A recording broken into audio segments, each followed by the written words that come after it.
Hello जी, कैसे हैं आप सब लोग। होप सो कि सब लोग बहुत अच्छे हैं। तो जी आज हम अपनी इस 21 डेज़ की जर्नी के थर्ड डे पर हैं। आज है डे थर्ड और थोड़ा सा मैं माफ़ी चाहूँगी कि वीडियोस को लेट अपलोड कर पा रही थी, क्योंकि कल भी लेट हो गया था टाइमली। अगर आपको वीडियो मिल जाती है तो आप इजीली अपना आराम से प्रैक्टिस कर सकते हो उसी दिन, बट ये थोड़ा सा नेटवर्क इशू की वजह से अब मैं पूरी कोशिश करूँगी कि टाइम से वीडियो को अपलोड कर दूँ। कल डे 2 पे मैंने आपको जो भी डिटेलिंग्स बताई थी वो क्या थी, वो एक तरीके से बेसिक अंडरस्टैंडिंग थी। आपको मैं समझाना चाहती थी कि जो आपकी लाइफ है उससे आप जिस रूप में जीना चाहते हो, ठीक है, जो आपकी ड्रीम लाइफ है उससे अगर दूर हो या पास हो तो क्यों हो, उसका रीज़न क्या है, जो एक तरीके से नियम काम करता है वो नियम क्या है, ठीक है। तो थोड़ा हमारे अंदर समझ आनी चाहिए थी।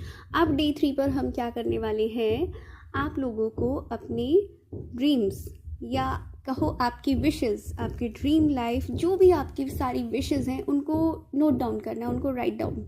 ओके, एक पेन और पेपर लेंगे, उसके ऊपर अपनी सारी विशेस को लिख डालो।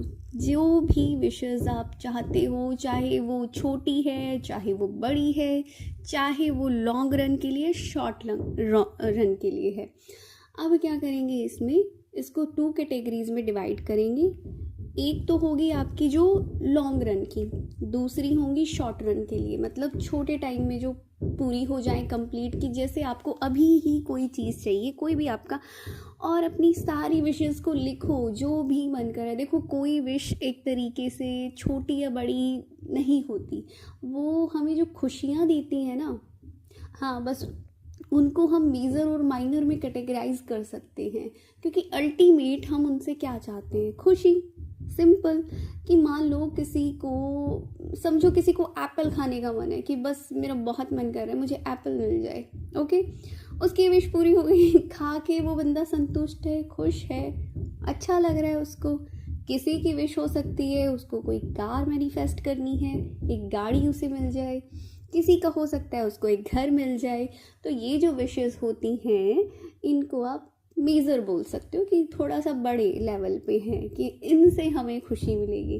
अल्टीमेट देखो सारी चीज़ें तो हम अपनी खुशी और सेटिस्फेक्शन के लिए कर रहे हैं ना, तो आज आपको ये नोट डाउन करना है और खाली सोचना नहीं है इसके बारे में, हाँ सोच लिया मुझे ये चाहिए, अच्छा ये चाहिए, ये है, नहीं भाई लिखो। क्योंकि आप अगर देखो जिस चीज़ को आप लिख नहीं सकते ना, ठीक है, अगर जिसको आप एक्सप्रेस नहीं कर सकते हैं तो फिर वो आपके पास आ भी नहीं सकती है कभी। राइटिंग का एक अपना अलग ही वैल्यू है। अब बहुत लोगों के क्वेश्चन आ सकते हैं कि भाई क्या लिखे, कैसे लिखे। अगर मैं उनको सच में मैं ये बोलूँ ना कि आज आप अपनी 50 विशेस लिख के दे दो, लिस्ट बना दो, मुझे नहीं लगता हार्डली कितने ही लोग अपनी 50 विशेस की लिस्ट बना पाएंगे। आप खुद के ऊपर ही एक्सपेरिमेंट करके देखो कि आप लिखने बैठो अपने लिए, अपने जीवन के लिए। कायदे से बताऊं तो कभी सोचा ही नहीं है किसी ने कि क्या जीवन चाहिए, बस जो आ रहा है फ्लो में बहे जा रहे हैं, जो आ रहा है उसको एक्सेप्ट करे जा रहे हैं, नहीं तो परेशान हुए जा रहे हैं और जिए जा रहे हैं। आप लोगों ने कभी बैठ के सोचा ही नहीं होगा। लिखो तो सही कि जिस ज़िंदगी को मैं चाहती हूँ उसके अंदर क्या क्या होना चाहिए। मेरे पास एक घर होना चाहिए, गाड़ी होनी चाहिए, कि मेरे पास एक अच्छा पार्टनर होना चाहिए, मेरा एक बहुत बड़ा सा कोई ऑफिस होना चाहिए, ओके, मेरी जॉब से मुझे इतनी सैलरी मिलनी चाहिए, मेरे बॉस के साथ मेरे ऐसे रिलेशन होने चाहिए, और किसी के बच्चे तो मेरे बच्चों का इन स्कूल में एडमिशन हो जाए, मेरे बच्चे की ये जॉब लग जाए। जो भी चीज़ें हैं आपकी कंडीशंस आपको खुद तो पता हो, 1 2 3 4, उसके बाद आप ख़त्म, उसके बाद कोई मकसद नहीं, क्या है ये लाइफ। तो विशेस तो जी आती रहती हैं और जाती रहती हैं, चेंजेस भी होते हैं टाइम के साथ, तो इनको लिखना बहुत ज़रूरी है, खाली सोचना नहीं है। देखो मैंने स्टार्टिंग में इसीलिए डे वन पे यही एक्टिविटी आपको सोचने के लिए बोला था ना, कि ज़रा सोचो कैसी होगी वो ड्रीम लाइफ जो आप चाहते हो, उस ड्रीम लाइफ के अंदर क्या क्या होगा। तो इस सोचने से ही तो आपको पता चला होगा कि कैसी लाइफ मैं चाहती हूँ, और वैसी अगर मैं चाहती हूँ तो कुछ तो कदम आगे बढ़ाओ, एक बार लिखो तो सही। वो सब बाद का है कि कैसे होगा, कब होगा, कहाँ से होगा, तुम्हारा टेंशन नहीं है, एटलीस्ट लिखो तो सही। अब ये देखो कि आपने कोई प्रोसेस स्टार्ट भी नहीं किया और आप स्टार्टिंग में ही इतना सोचने हम बैठ जाएगी क्या में नहीं जाना है, लिखना है। लिखने से क्लैरिटी आती है, खुद को ही क्लियर नहीं होगा कि हमें क्या चाहिए तो तब तक जो भगवान है, जो यूनिवर्स है, वो भी किसके ऊपर काम करेगा, क्या उसको पता क्या चाहता है सामने वाला बंदा। देखो एक छोटा सा एग्जाम्पल देती हूँ। मान लो किसी से कोई पूछा गया भी बताओ जी आपको क्या खाना है, किसी के घर पे गए आप मेहमान बन के, क्या खाना है, क्या बनाए आपके लिए अपनी पसंद का, तो शर्मा शर्मी में बहुत लगा, अरे नहीं नहीं जी, अरे जो जो मिलेगा वही खा लेंगे हम, तो कुछ भी बना लो ऐसे। और एक बंदा है उसने तो उठा के बता दिया कि मुझे ये खाना है। ओके, तो जिसने विश दे दी, जिसने ऑर्डर प्लेस कर दिया, उसके पास चॉइस है कि उसके पास वो चीज़ें आ जाएंगी।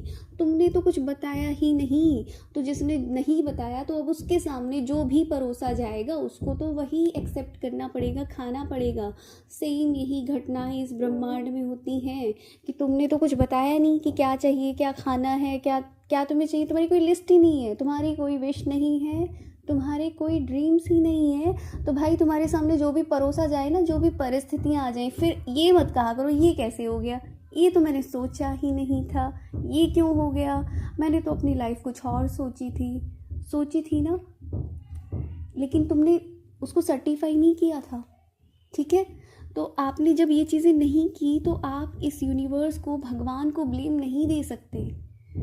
आपके सामने वही है ना कि जो लोग कुछ भी चूज़ नहीं करते हैं ना, तो उनके सामने लास्ट में बची खुची चीज़ें ही आती हैं। जो सबने चूज़ कर लिया उसमें से जो बच गया तो उठा लेना, फिर जो ठीक ठाक लगे, या ऑटोमेटिकली तुम्हारे टर्न पे कुछ आ जाएगा, कोई परिस्थिति, कोई घटना, कुछ भी होगा, फिर तो जो भी होगा उसको एक्सेप्ट करना। तो जी लिखना है, अगेन मैं उसी चीज़ पे आ रही हूँ। लिखने से क्लैरिटी आएगी, आपको एक ट्रस्ट आएगा कि ओके ठीक है ये चाहिए, भगवान को भी लगे अच्छा इसको ये चाहिए तो इस पे काम कर सकते हैं। और दूसरा बात मैं अगर आपको बताऊँ, that words has power to change, and it's not for the मतलब कि मैं कहने के लिए कह रही हूँ, it's in reality. These words has power to change, change की पावर है और रियल में, क्योंकि हर चीज़ की एक फ्रिक्वेंसी होती है, उससे एनर्जी मीट होती है। लिखने से क्या होगा कि राइटिंग से आप जो अट्रैक्ट करना चाहते हो वो कई गुना उसकी स्पीड तेज होती है। ठीक है, और ऐसा एक रिसर्च में कहा गया है कि जो लोग अपने सपने नहीं लिखते हैं, in comparison to those who write their dreams, वो उनसे स्लो होते हैं। तो जो लिखते हैं उनके पास 40 to 45% ज़्यादा चांस होता है कि उनके सपने पूरे होने का। कम से कम उस लिस्ट में तो आ जाओ एटलीस्ट। ठीक है, और वर्ड्स के ऊपर तो बहुत ही डेप्थ में मैं जा सकती हूँ, अभी हम अपने ही पॉइंट पर स्टिक रहेंगे। लिस्ट बनानी है, सारी लिस्ट बनाओ आज उसको, और शॉर्ट टर्म और लॉन्ग टर्म। ठीक है, लॉन्ग टर्म में आपकी जो बड़ी विशेज़ हो सकती हैं पूरी, जिनको पूरा होने में टाइम लगता है। मान लो भाई किसी को घर चाहिए, तो घर एक रात में थोड़ी ना बन जाएगा, हाथों हाथ थोड़ी ना बन के रेडी हो जाएगा, तो उसको आप लॉन्ग रन में डालो। शॉर्ट टर्म में क्या है कि भाई मुझे नीड है अर्जेंट, कि मुझे 10,000 मिल जाए कहीं से, 5,000, या मेरे को अर्जेंटली मोबाइल लेना है, तो ये हो सकती है हमारी शॉर्ट टर्म की, ये अभी मुझे चाहिए। ठीक है, with in a period of time spend like 1 month, 2 month, 3 month, ये हो सकता है आपका। तो एक बार लिस्ट बनाओ आज सब बैठ के। ठीक है, और जो लोग नए जुड़ रहे हैं वो जाके पीछे जो हमारे डे 1 और 2 की प्रैक्टिसेस हैं वो आप उसको देख सकते हो। तब तक के लिए मिलते हैं फिर नेक्स्ट वीडियो में। ओके जी, till then bye bye. Thank you so much अपना इतना प्यार दिखाने के लिए।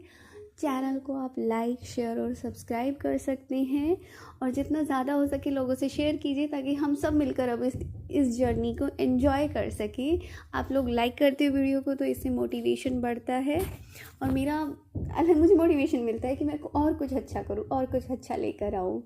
ठीक है जी, तो जिन्होंने, और हाँ, अगर किसी ने बेल आइकन को नहीं प्रेस किया है तो प्लीज़ कर लीजिए, ताकि आपको नोटिफिकेशन मिल जाए कि नेक्स्ट वीडियो कब आ रही है। होता है कई बार पता ही नहीं चलता है कि वीडियो कब अपलोड हुई है, तो उससे थोड़ा लेट ना हो। ओके जी, bye bye, thank you so much.